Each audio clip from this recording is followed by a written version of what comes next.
प्रिय मित्रों, जय मसीह की। आप सब अच्छे हैं।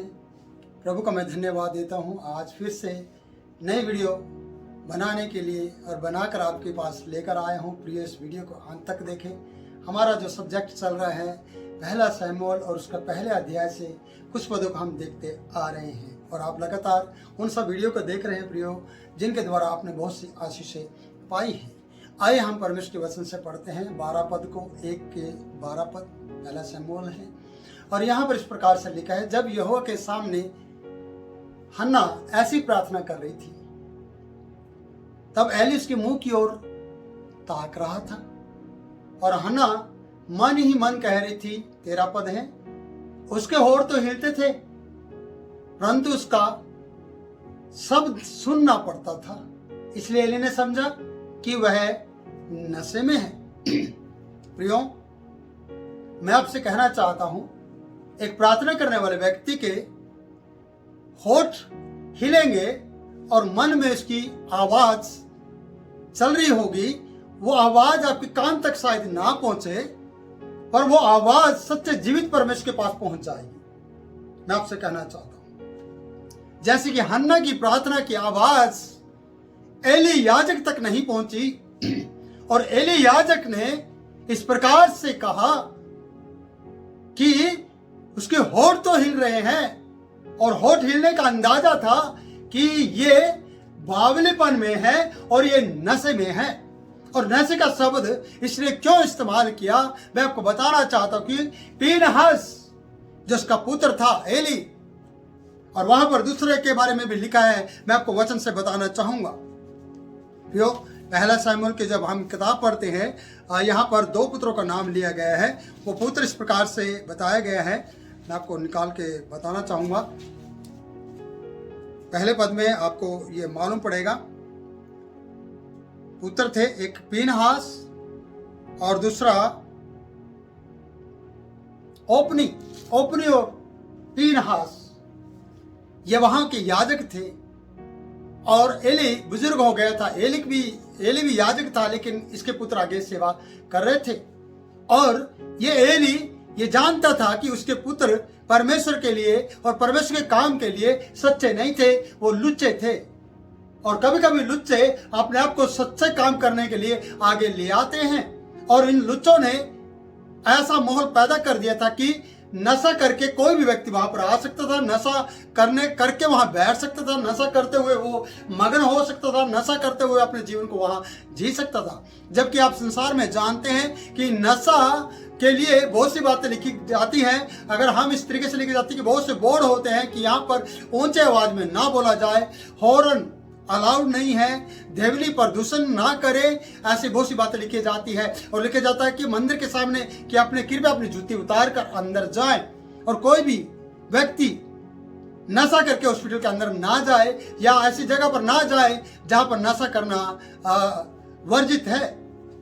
प्रियो, मैं ये कहना चाहता हूं, और मंदिर और आराधनालय में तो कोई भी इस तरीके से नशा करके नहीं जाएगा, बल्कि क्या करेगा कि वो नहाएंगे। सुबह बहुत सी स्त्रियों को मैंने देखा कि वो अपने कंघी मारेंगे, बाल धोएंगे और नहाएंगे और कपड़े चेंज करेंगे और अपने हाथ में फूल माला और बहुत सा प्रसाद, बहुत सी बातें ले जाकर अपने मंदिर में अपने देवता की आराधना करने जाते हैं। और यहाँ पर भी हम देखते हैं कि बहुत सी स्त्रियां बहुत से याजक मेल बलि चढ़ाने के लिए पवित्रता के साथ जाते हैं, पर याजक के पुत्रों के द्वारा, ओपनी और फिनहास के द्वारा वहां का माहौल बिगाड़ दिया गया था, क्योंकि वहां के वो याजक थे। और लिखा है कि जो उनका पिता था, जो मंदिर में बैठा करता था, जो कुर्सी पर बैठा था, वो ये अच्छी तरह जानता था कि आज हन्ना भी इस तरीके से बैठी है कि इसने नशा किया है, इसके होठ तो हिलते हैं। ये माहौल, ये बात वहां पर पैदा कर दी गई थी, ये माहौल को क्रिएट कर दिया गया था कि यहाँ बैठने वाला व्यक्ति, से बुड़बुड़ाने वाला व्यक्ति, बिल बिल के रोने वाला व्यक्ति शायद नशे में होगा, क्योंकि उसके खुद के बेटे नशा किया करते थे और उस वक्त न्यायी लोग अच्छे से न्याय नहीं कर रहे थे और परमेश्वर की नजर में कोई भी आशीष का भागीदार नहीं था और परमेश्वर का वचन सुनने के लिए बहुत लोग तरसते थे और परमेश्वर की वाणी किसी को सुनाई नहीं देती थी। फिर मैं कहना चाहता हूं कि एली इसकी ओर ताक रहा था।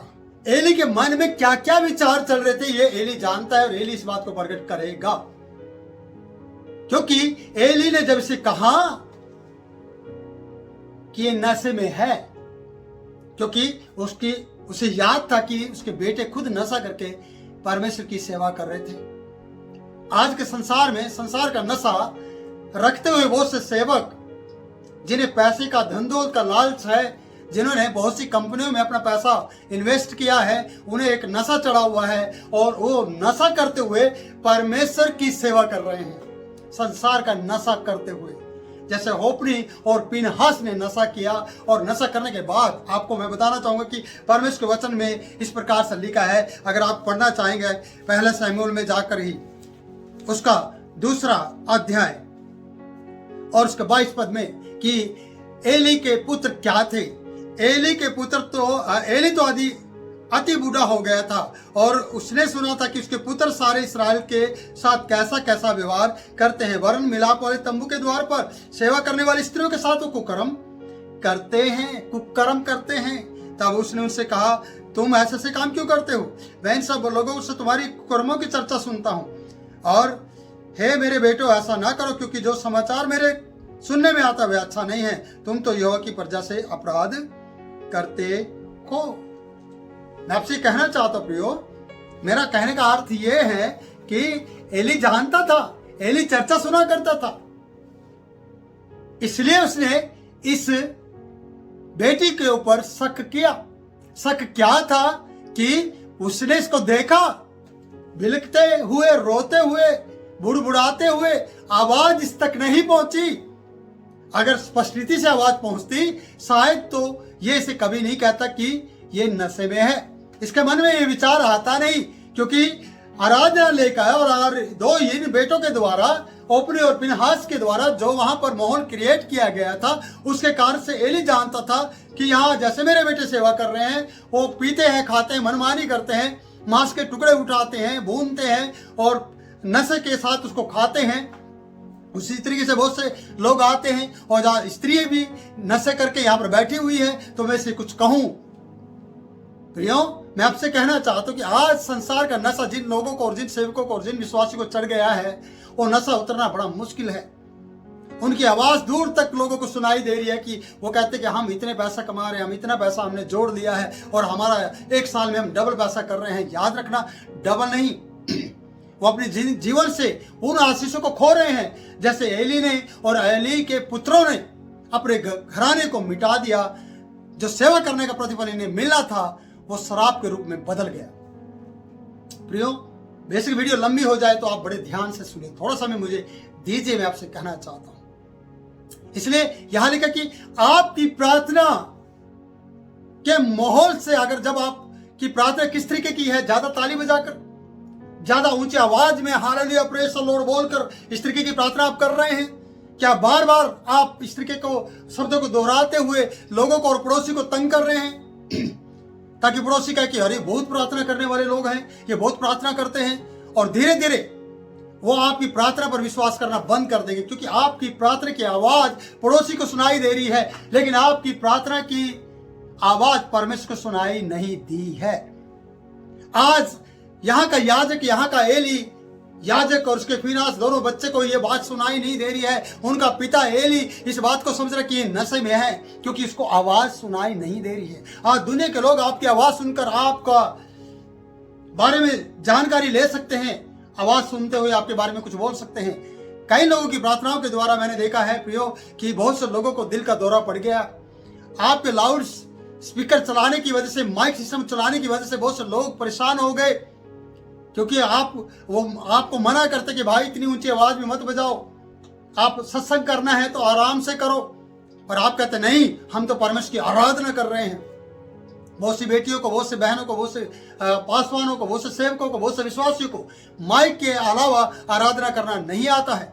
उनको लाउड स्पीकर चाहिए, उनको ऑडियो वीडियो चाहिए, उनके सामने माइक सिस्टम चाहिए, उनके लिए बड़े बड़े बाजे गाजे चाहिए, और तब जाकर ही वो प्रार्थना आराधना कर सकते हैं। पर ये गलत है।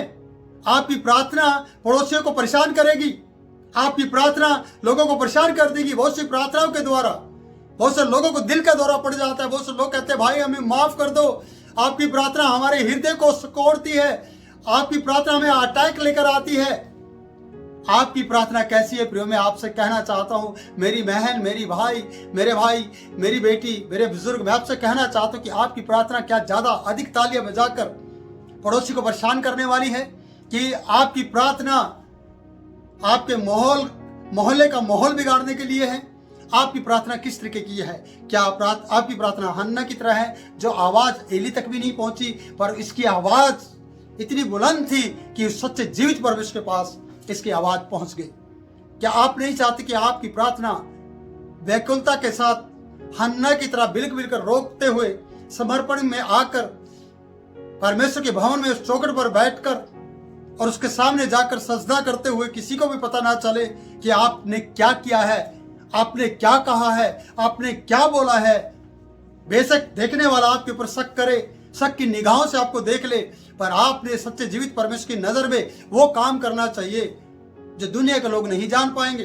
दुनिया के लोग हमेशा शक करेंगे, जैसे एली ने इसके ऊपर शक किया और उसकी मुंह की ओर ताकता रहा, देखता रहा कि इसे मैं बोल दूं, इसे कह दूं या ना कह दूं, इसके लिए मैं क्या करूं? और वो मन ही मन सोच रहा था। हन्ना मन ही मन कह रही थी और एली मन ही मन सोच रहा था कि ये नशे में है। वो उसकी ओर ताक रहा था और हन्ना मन ही मन कह रही थी और उसके होठ तो हिल रहे थे, परंतु उसका शब्द सुन नहीं पड़ता था। एली ने समझा कि वो नशे में है, दुनिया समझेगी कि नशे में है। आपके होठ हिलने चाहिए प्रियो, आपकी आवाज दुनिया को परेशान ना करे। आपके होठ हिलते और आपके मन के अंदर इतनी तेज और बुलंद आवाज होनी चाहिए जो परमेश्वर के कान तक चली जाए, जो परमेश्वर का दाहिना हाथ जिसमें सुख सर्वदा बना रहता है वो आपकी ओर बढ़ जाए और आपको आशीष दे दे। प्रियो, आपका प्रार्थना करने का तरीका क्या है? कहीं आप अपनी प्रार्थनाओं से किसी पड़ोसी की नींद को खराब तो नहीं कर रहे हैं? कि आपकी बड़े बड़े स्पीकर, लाउड स्पीकर लगाने के बाद मोहल्ले को और मोहल्ले का माहौल खराब तो नहीं कर रहे हैं? आपकी प्रार्थना शायद मोहल्ले में गूंज रही होगी, पर परमेश्वर तक आपकी आवाज आज तक नहीं गई। बिलक बिलक कर रोने वाली हन्ना की प्रार्थना सुन ली गई है। बिलक बिलक कर रो कर प्रार्थना करने वाली की लोगों ने, याजक तक ने उस पर शक कर लिया, क्योंकि वो सुनना चाह रहा था, उसकी तरफ ध्यान से देख रहा था, जिसे परमेश्वर की तरफ देखना चाहिए था। इसने आंखें बंद की थी। जिसकी आंखें खुली होंगी वो हमेशा दुनिया को देखेगा, सामने वाले को देखेगा। आंखें खोलकर आप दुनिया की चकाचौंध को देखेंगे, दुनिया के धन दौलत को देखेंगे, दुनिया के लालच, मोह माया, गिरजा घर और बड़ी बड़ी बातों को देख पाएंगे आंखें खोलकर। एली हमेशा आंखें खोलकर देखता था और इसने इसको भी देखा और मन में सोच लिया कि नशे में है, क्योंकि इसकी आंखें खुली थी, पर हन्ना की आंखें नहीं खुली थी। आज हन्ना ने आंखें बंद कर ली थी एली की तरफ से, आज इसने आंखें बंद कर ली थी एल्काना की तरफ से, आज इसने आंखें बंद कर ली थी चिढ़ाने वाली पनीना की तरफ से, उसके बच्चों की तरफ से। आज इसने दुनियादारी की तरफ से अपनी आंखें बंद करके परमेश्वर के लिए आंखें खोल दी थी। आज इसने अपने हृदय खोल दिया था परमेश्वर के लिए, ताकि परमेश्वर से आशीष दे। क्या आप नहीं चाहते कि आप दुनियादारी के लिए अपनी आंखें बंद करते हो, परमेश्वर के लिए अपनी आंखें खोल दे? बेसिक चाहे दुनिया के लोग आपको शक करें, चाहे दुनिया के लोग आपको कहीं नशे में हैं, चाहे आपको कोई भी गलत बोलना शुरू करे, चाहे यहाँ तक कि याजक भी आपको व्यभिचारी बोल दे, चाहे याजक भी आपके विरुद्ध में खड़ा हो जाए, लेकिन आपको सच्चे दिल से परमेश्वर की आराधना करने की जरूरत है। मेरी बहन, मेरे भाई, मेरे बुजुर्ग, मेरे बच्चे, मैं आपसे कहना चाहूंगा कि ये 15 मिनट आपकी जिंदगी में आशीष ले आएंगे अगर आप अपनी प्रार्थना के स्टाइल को बदल दें और हृदय की गहराई से प्रार्थना करना शुरू कर दें। चाहे आपकी आवाज चर्च में गूंजे ना गूंजे, चाहे आवाज आपकी कोई सुने या ना सुने, पर सच्चे जीवित परमेश्वर तक आपकी दिल की गहराई से की गई प्रार्थना, मन ही मन में की गई प्रार्थना स्वर्ग तक पहुंच जाएगी और स्वर्ग में जाने के बाद वो उत्तर लेकर जरूर आएगी। स्तुति आराधना ऊपर जाती है, उत्तर लेकर नीचे आती है। सच्चाई है परमेश्वर का कहता कि जब आप धर्म के काम करोगे परमेश्वर झुकेगा स्वर्ग से, और सच्चाई जब उगेगी ऊपर जाएगी परमेश्वर झुकेगा। आप झुकाना चाहते हैं हन्ना की तरह, तो परमेश्वर जरूर झुककर आपको आशीष देगा, चाहे फिर दुनिया के लोग कुछ भी समझे। प्रभु आपको बहुत आशीष दे। ये 15 मिनट आपकी जिंदगी में बदलाव लेकर आए। ऐसी वीडियो देखने के लिए प्रियो आप हमारे चैनल को सब्सक्राइब करें और परमेश्वर के इस वचन को दुनिया तक पहुंचाएं, शायद मैं आपके पास नहीं आ सकता, पर ये वीडियो आपके घर में परिवर्तन लेकर आएगी, बदलाव लेकर आएगी और बहुतायत से आपको आशीष देगी। मैं किरण पॉल आपसे विदा लेता हूँ, फिर मिलूंगा नए वचन के साथ। प्रभु के अनुग्रह में बने रहें। आपका दिन आशीष का दिन बने। जय मसीह की।